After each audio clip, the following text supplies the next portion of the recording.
Hey everybody, sorry I'm just a minute late there. I honestly just got distracted just looking at stuff to talk to you about. But interesting scripture in Romans chapter 7 that kind of captures something I want to talk about today. We're still going to be kind of using the three little pigs as a background thought, just how they set out to build. Of course, in the story, the parable, as we're calling it, they set out to build houses, but I believe we could easily say that represents our life. And again, remember, lazy pig, playful pig, smart pig.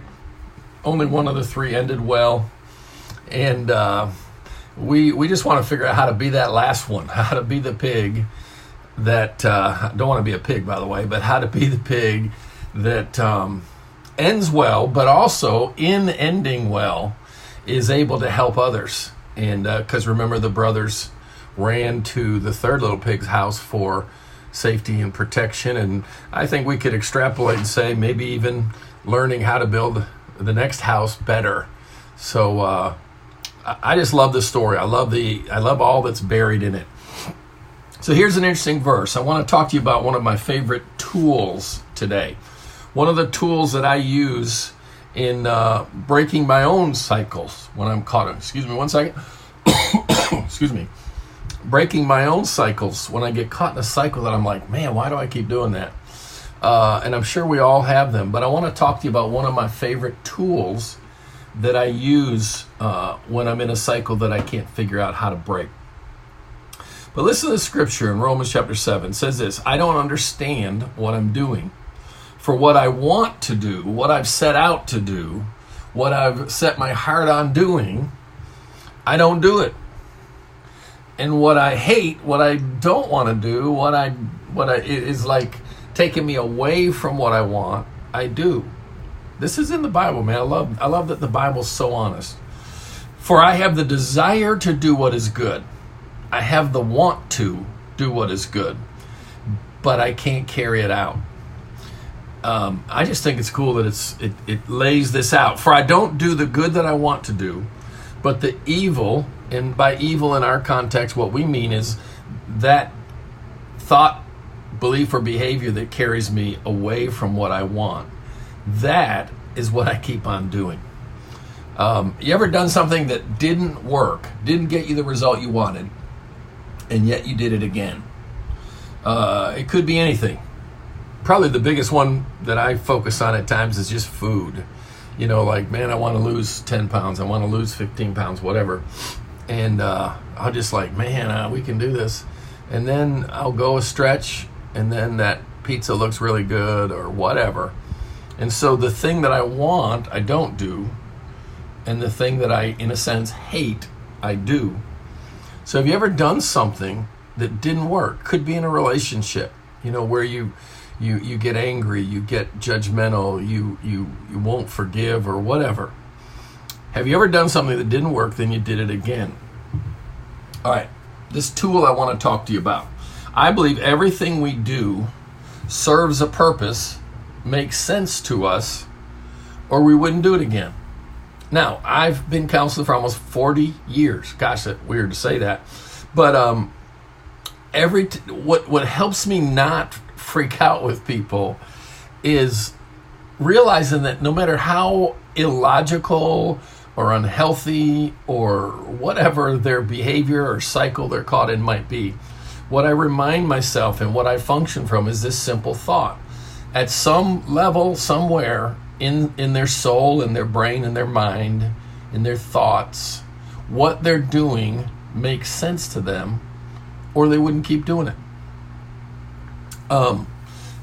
And what I've learned is there's a word that I love to use, and I would say it's, like I said, it's a tool in my toolbox that I use, and it's the three letters, one word, why, W-H-Y, why. Now here's why I like the word why. Let me tell you what the word means. Why is for what cause, for what reason, for what purpose. For what cause, for what reason, for what purpose. In other words, the why is what I call an elevator word. No matter what you're talking about, like you're up here talking about the way you talk to your spouse or the way you parent your children, the way you react in a certain situation, and even it's not a good reaction. Well, what I love to do, it's like we're up here talking about the behavior. What I love to do is ask the question why. When I said why is like an elevator question, why drops us down a floor and makes us look at that behavior, you might say, from the bottom up. Like, what is inside of me motivating me to respond that way?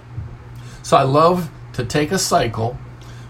First thought is the response, the thought, the behavior, the feeling makes sense to me somehow, or I wouldn't keep doing it. So why takes me down. Now remember, why is the reason, the cause, or the purpose. So what I love to do is, in your troubling cycle, why makes me start thinking about what's the cause of that behavior. Now here's where it gets tricky, hard, not complicated. If you can detach, almost like you're looking at yourself from the outside, almost like you're counseling someone else with the same issue. And here's what you want to ask yourself. What need is that behavior serving? In other words, remember, the word why is what cause, what reason, what purpose. So what you're asking yourself is, okay, my wife does this, I react this way. I made a commitment to eat a certain way. Here I am, I'm not. By the way, let me give you a little sideline thought on that. Anytime you eat when you're not hungry, it's what I would call emotional eating. Anytime you eat when you're not hungry, listen now, you're using food to meet a need other than nourishment. Anytime you eat when you're not hungry, you're using food to meet a need other than nourishment. Now it really fits what we're talking about really well. So I oscillate. I do really well eating, then I eat poorly. What my wife and I talk about this a lot because we just won't give up. And sometimes when I'm trying to eat well and I'm feeling that afternoon sort of almost like a mild depression because I'm not looking forward to what we're going to eat that night for dinner, I realize, okay, wait a minute, dude. The reason this behavior is problematic is you're using it to meet another need. You're using food to meet my need for entertainment, my need for anticipation, my need to have something to look forward to. Now, we're talking about how to break cycles. We're talking about how to end well. We're talking about how to identify what blocks us from the things that we say we want. So, you're caught in a cycle. You use the question why. Remember what why means. What is the cause driving this behavior? What's the reason I do it? What's the purpose? So, the best way I know to do that, why, should lead to this thought. What need am I trying to meet? Let's say you have an anger problem.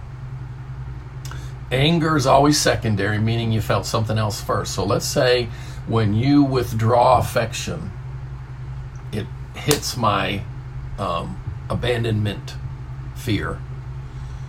So I feel the fear of abandonment, but I don't want to be vulnerable because that increases my fear. If I feel uncovered, unprotected, I feel more fearful.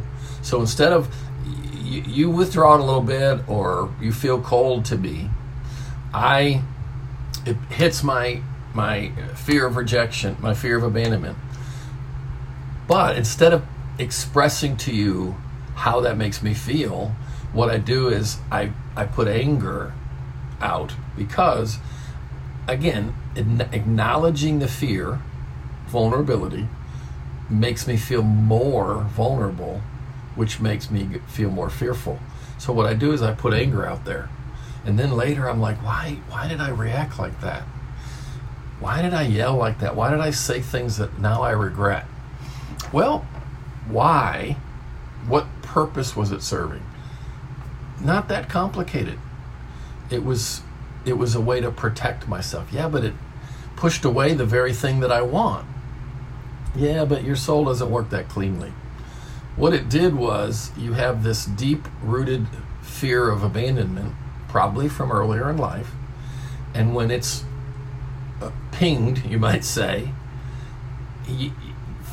being vulnerable, you've experienced it before in other friendships and relationships, being vulnerable, sharing what you're really feeling, brought more rejection and abandonment. So now you're like, heck with that, I'm not going to do that. So what you do is you have this other behavior, anger, that serves the purpose of temporarily making you feel safer, when in reality what it's doing is pushing away the very thing that you need and want. So as you take the question why, it pulls you down to identify. And here's something I'm not afraid to say to you. Any cycle you're caught in is basically built around a right need that you're trying to meet the wrong way. Right need, wrong source. Right need, wrong strategy, you might say. I know I'm over time. I get kind of excited talking about all this stuff, and love you guys. And we'll talk more about this kind of stuff next week. By the way, next week or somewhere close by, we are at our 1-year anniversary, pretty close. All right? Love you guys and really appreciate you hanging in there with me. Bye.